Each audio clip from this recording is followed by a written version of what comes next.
कहूंगी कर दिए कि वो कह रहे हैं कि बड़ा खेला कांग्रेस के अंदर होने वाला है। वो खेला क्या होगा, कांग्रेस ने इसके लिए क्या तैयारी कर रखी है। सुरेंद्र भाटिया जी का रुख करेंगे। सबसे पहले भाटिया जी, बहुत बहुत स्वागत आपका खबर फास्ट पर चर्चा में शामिल होने के लिए। और लगातार निगम चुनाव को लेकर हमारी चर्चा जारी रही है। अब कल अगर राहुल गांधी की रैली को लेकर कांग्रेस में जो गुटबाजी है उसको लेकर बात करें, और जैसे आप बीजेपी की जो सरकारें हैं उनके शपथ ग्रहण को देखें, तो ये तमाम चीजें इस चुनाव को, नतीजों को कैसे प्रभावित करती हुई दिखाई देगी? ऐसा है कहनाथ जी, मैं रामराज जी को सुन रहा था। रामराज जी भारतीय जनता पार्टी का जो भी प्रवक्ता हो जाएगा वो इस ढंग से घुमाएगा कांग्रेस को। वो राष्ट्रीय मुद्दों से नीचे नहीं उतरेगा, वो नाली की बात नहीं करेगा, वो जो है कूड़े की बात नहीं करेगा, वो पार्कों की बदहाली की बात नहीं करेगा। रामराज जी ने बहुत अच्छे ढंग से मोदी जी से लेके और सारी बातें कह दी, और कांग्रेस प्रवक्ताओं हमारे जो सुरेश जी हैं उनको उलझा के रख दिया। उनके साथ ये आपस में तू मैं करने लगे सतपाल जी के साथ। वास्तव में भारतीय जनता पार्टी की ये कला से के कारण ही अनेक स्थानों पर इनकी जो मीठी मीठी जो बातें हैं वो मतदाता को भी प्रभावित करती है और विपक्ष को उलझा के रख देती है। निकाय चुनाव है, छोटे चुनाव है।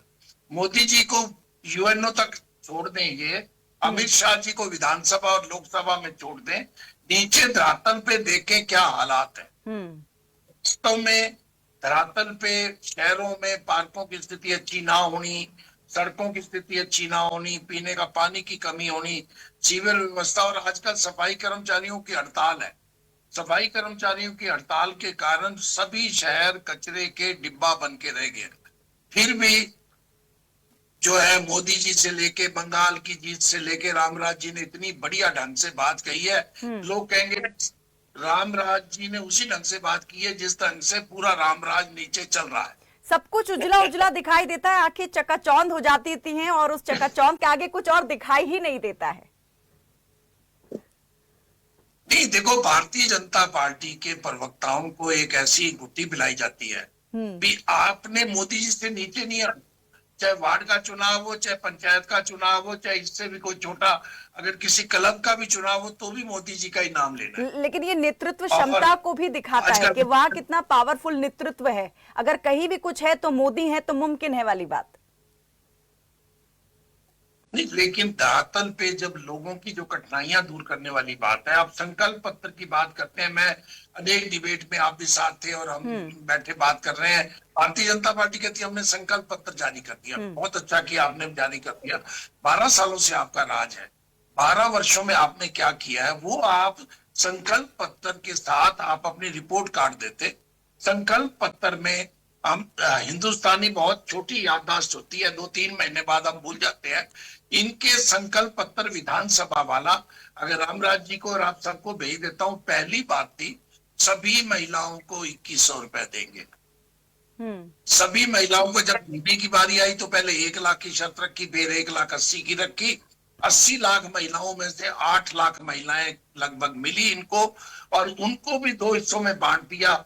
एक को 1100 अब देंगे, 1000 रुपए बाद में देंगे जब लास्ट में इकट्ठी एफडी करवाएंगे 1,000 रुपए की। अब वो संकल्प पत्र की बात नहीं करते, उसमें क्या बात थी सभी महिलाओं को।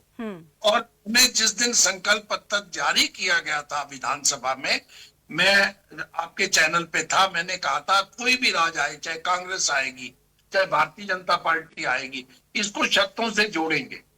अब ये बंगाल में 3,000 की बात की है, बिहार में 10,000 की बात की है। मैं ये चाहता हूं निकाय चुनाव में हम बाकी चीजों को भूलकर हमारे शहरों की जो व्यवस्थाएं हैं उन पे आए। स्मार्ट सिटी परियोजना 25 में लेके आए और 15 में लेके आए, और जून 25 में उसको बंद कर दिया।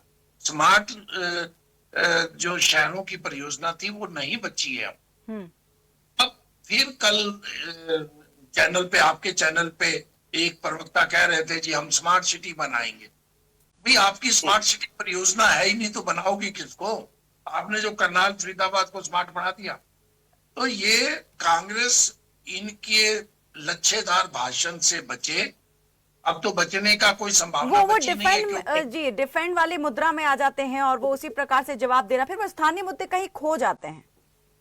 स्थानीय मुद्दों को देखो, कुछ हम पत्रकार भी हैं, हम इनको थोड़ा सा सपोर्ट जो है ना, कांग्रेस की बजाय रामराज जी की अच्छे से भाषण, लच्छेदार भाषण पे हम इनकी सपोर्ट ही कर जाते हैं। और हम भी स्थानीय मुद्दों की बजाय मोदी जी ने क्या किया बंगाल में, अब रामराज जी खुश हो रहे हैं। मैं वैसे व्यक्तिगत रूप में रामराज जी का प्रशंसक हूँ, ये मेरे छोटे भाई हैं, लेकिन भारतीय जनता पार्टी को निकाय चुनाव पे नीचे लेवल पे आना चाहिए। नीचे हमारी क्या कमियां हैं, उनको हम कैसे दूर करेंगे। एक चीज और हुई है कैनाथ जी, हमारे ये पुराने लोगों को पता होगा, पहले जो सफाई व्यवस्था होती थी नगर पालिका उसको उपलब्ध करवाती थी। अब हम हर व्यक्ति उसके पैसे दे रहे हैं। बिजली की स्ट्रीट लाइट लगती थी तो उसकी स्ट्रीट लाइट नगर पालिका का प्रबंध होता था, अब स्ट्रीट लाइट का भी पैसे आते हैं। हमारे जो बिजली का बिल आता है उसमें स्ट्रीट लाइट का अलग आता है, गार्बेज के पैसे अलग आते हैं। अब गार्बेज के आप पैसे दे रहे हो, उसके बावजूद अगर मेरे घर का जो कूड़ा है वो उठाने के लिए नहीं आ रहे तो समस्या वहां पे है। अब 7 दिन से 8 दिन से ये चल रही है और 12 तक एक्सटेंड कर दी है। छोटी छोटी उनकी मांगे हैं। देखो निकाय चुनाव चल रहा है और सफाई कर्मचारी हड़ताल पे हैं। भारतीय जनता पार्टी इतनी निश्चिंत है कि चाहे हमारी व्यवस्थाएं खराब होंगी तो भी हम जीतेंगे, नहीं तो इस वक्त चुनाव के समय उनसे बातचीत करके उनको कोई ना कोई झूठा संकल्प पत्र उनके हाथ में देके हड़ताल वापस ली जानी चाहिए थी। कल सुबह सिरसा में पुलिस की मदद से गार्बेज उठाया गया, नगर पालिका के कर्मचारियों को अरेस्ट किया गया। तो ये व्यवस्थाएं हरियाणा में है। फिर भी मैं अंत में यही कहूंगा, लाभ की स्थिति में भारतीय जनता पार्टी निकाय चुनाव में है। पहली बार कांग्रेस पार्टी, क्योंकि कांग्रेस का संगठन भी 11 वर्षों बाद बना है, पहली बार ऐसा हुआ है कांग्रेस के एमएलए की ड्यूटी लगी है। कांग्रेस के अनेक नेता दूसरी जगह पे जाके प्रचार कर रहे हैं। थोड़ा सा संगठित हुई है कांग्रेस, पहले से अंतर पड़ा है, लेकिन उनको मंथन पूरा करना होगा। कुछ नेता भारतीय जनता पार्टी में कांग्रेस में गए हुए हैं, कुछ वापस आए हैं, उनसे सीखना होगा भारतीय जनता पार्टी कैसे। सोनीपत जहां मेयर का चुनाव होने वाला है वहां से तो कांग्रेस का ही मेयर था, लेकिन जब वो बीजेपी में चले गए तो वहां से भी कांग्रेस का मेयर नहीं रहा।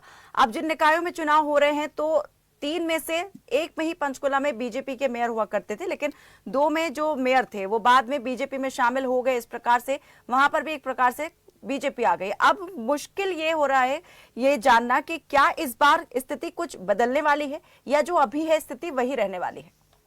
नहीं कहना जी, चुनाव में क्या होगा वो रिजल्ट बताएंगे, लेकिन भारतीय जनता पार्टी क्योंकि सत्ता में है, जो पार्टी निकाय चुनाव में सत्ता में होती है वो लाभ की स्थिति में थोड़ी बहुत होती है। लेकिन इस समय नेगेटिविटी इतनी है, अगर उसको कांग्रेस इनके ज्यादा उलझाए में ना आती, ये जो मीठी मीठी बातें करके ये वार्ड में भी मोदी जी को भाषण देने के लिए, अगर मैं एक स्थान पे पंचकुला में सुन रहा था, तो ये वार्ड में भी जब जाते हैं तो बंगाल से नीचे नहीं उतरते।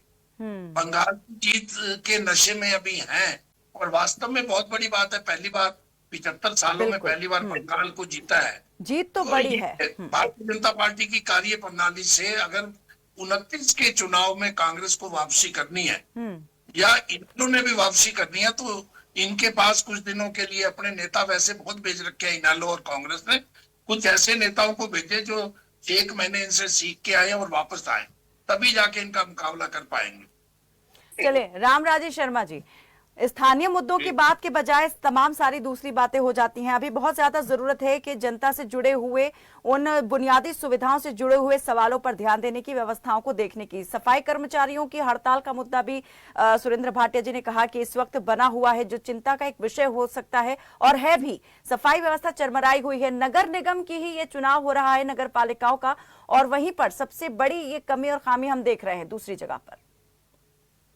देखो भाटिया जी हमारे बड़े भाई हैं, इनका प्यार दुलार आशीर्वाद फटकार हमारे को मिलता रहता है। हम इनके उज्जवल भविष्य, उत्तम स्वास्थ्य, दीर्घायु की कामना करते हैं। और जहां तक निकाय चुनाव की बात है, छोटी सरकार की बात है, जिसको छोटी सरकार कहा जाता है, हमारे मुख्यमंत्री जी, हमारा हर कार्यकर्ता, हर मंत्री इस मामले में नीचे गंभीर के लोगों को नहीं जनता के पूछते बीच ये। में है और ये जनता तो के बीच में रहने का हमारे को फायदा प्रधानमंत्री, मिलता है। गृह मंत्री और उनकी सबसे बात ज्यादा करते हैं। कार्य विकास कार्य हमारी सरकार ने किए हैं। और जहां तक स्ट्राइक की बात है, हड़ताल की बात है, बातचीत चल रही है और सबसे ज्यादा अगर इन कर्मचारियों का भला किया तो हमारी सरकार